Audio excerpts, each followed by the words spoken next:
கடவுள் எங்கும் இருக்கின்றார்.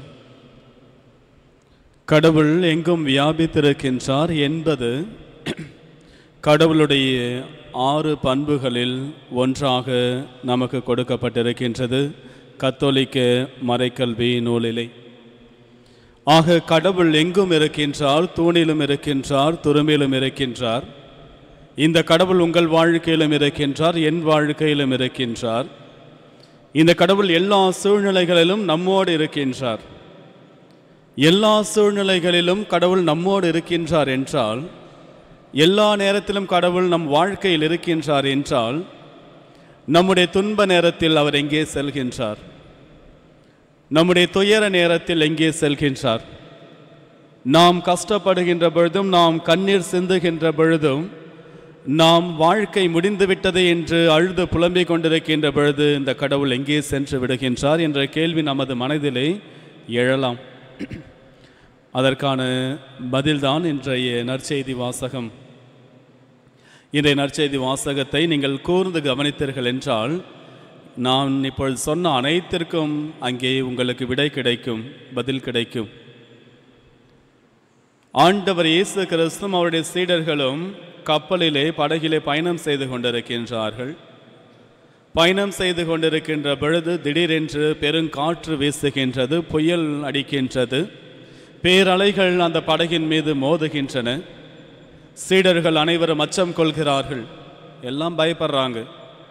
ஐயோ, நம்ம சாக போகிறோம், என்ன பண்ணுறதுனே தெரியல, இவ்வளோ பெரிய புயல் வந்துவிட்டது, கண்டிப்பாக சாவது உறுதி என்று பயப்படுகிறார்கள். அவர்கள் அவ்வாறு பயந்து கொண்டிருந்த நேரத்தில் ஆண்டவர் இயேசு கிறிஸ்துவும் அவர்களோடு தான் இருக்கின்றார். கடைசியிலே பயத்தினுடைய உச்சத்திலே அவர்கள் சுற்றுமுற்றும் தேடுகிறார்கள். ஆண்டவர் இயேசு கிறிஸ்து ஓய்வெடுத்து கொண்டிருக்கின்றார், உறங்கி கொண்டிருக்கின்றார். உறங்கி கொண்டிருக்கின்ற இயேசுவிடத்திலே சென்று அவரை தட்டி எழுப்புகிறார்கள். எழுப்பி கேட்குறாங்க, உங்களுக்கு கொஞ்சம் கூட பயம் இல்லையா, கவலை இல்லையா? நாங்கள் எல்லாரும் இங்கே செத்து கொண்டிருக்கின்றோம், நாம் அனைவரும் இங்கே மடிந்து கொண்டிருக்கின்றோம், நீங்கள் இவ்வாறு ஓய்வெடுத்து கொண்டிருக்கிறீர்களே என்று ஆண்டவர் இயேசுவை எழுப்புகிறார்கள். ஆண்டவர் இயேசு கிறிஸ்து எழுந்தவுடன் அங்கிருந்த அந்த நிலைமை முற்றிலுமாக மாற்றமடைகின்றது. ஆண்டவர் இயேசு எழுந்தவுடனேயே அந்த காற்றை கடிந்து கொள்ளுகின்றார். உடனே காற்று நின்று விடுகின்றது. எல்லாம் சாதாரணமான சூழ்நிலைக்கு திரும்புகின்றது. அனைத்தும் அமைதியாகி விடுகின்றது. இதுதான் பதில். யோசித்து பாருங்கள், ஆண்டவர் இயேசு கிறிஸ்து அந்த படகிலே இருக்கின்றார்.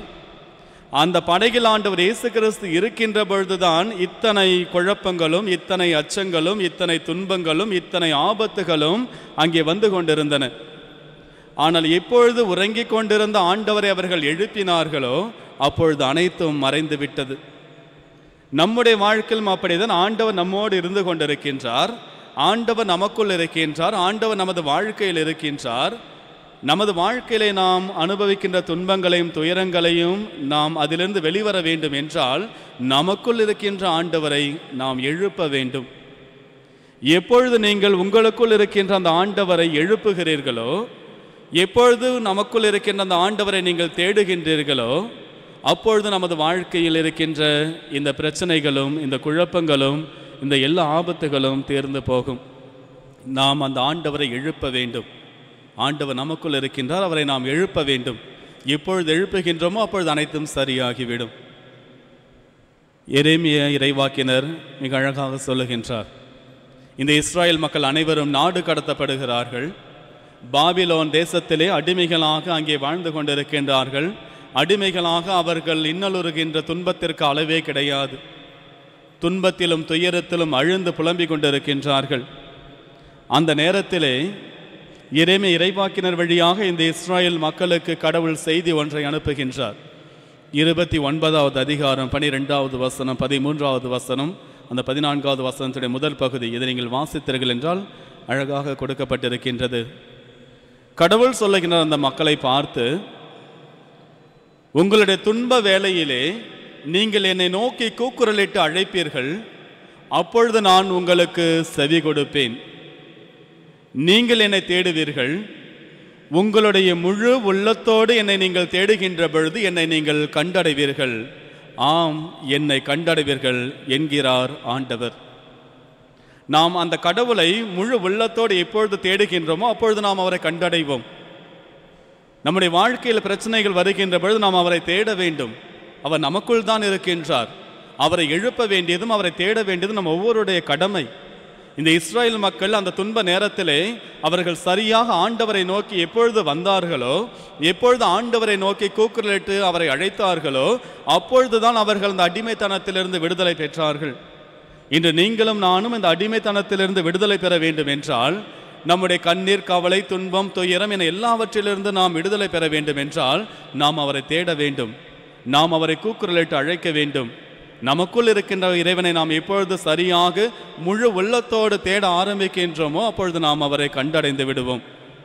ஆண்டவர் இயேசு கிறிஸ்து சொல்லுகின்றார், மத்தேயு நற்செய்தி 7வது அதிகாரம் 7வது வசனத்திலே சொல்லுகின்றார், கேளுங்கள் உங்களுக்கு கொடுக்கப்படும், தேடுங்கள் கண்டடைவீர்கள், தட்டுங்கள் திறக்கப்படும். நமக்குள் இருக்கின்ற இறைவனை நாம் தேட வேண்டும். தேடுகின்ற பொழுதுதான் நாம் அவரை கண்டுகொள்ள முடியும். நாம் அவரிடத்தில் கேட்கின்ற பொழுதுதான் அவர் நமக்கு அனைத்தையும் கொடுப்பார்.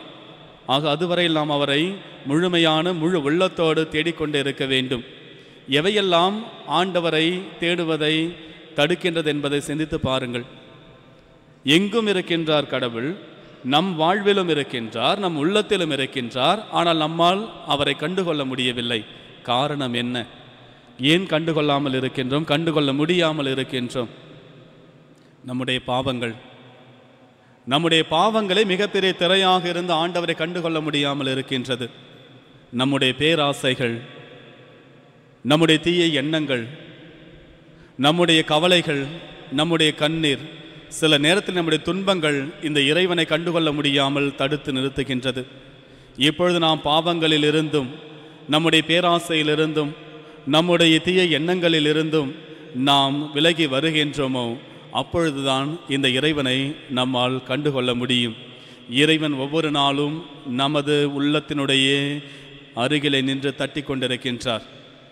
இறைவன் நம்மை காண ஒவ்வொரு நாளும் வந்து கொண்டிருக்கின்றார்.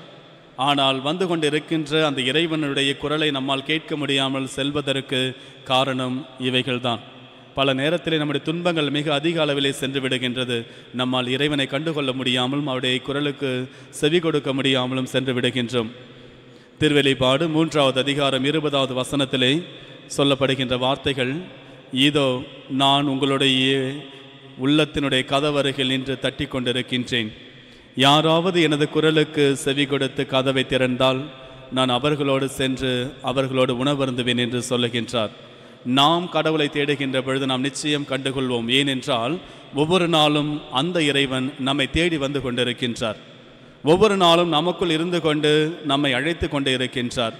நாம் அவரை தேடுகின்றோம் என்பதை அவர் அறிந்தார் என்றால் முழு உள்ளத்தோடு தேடினால் உடனடியாக நாம் அவரை கண்டுகொள்வோம்.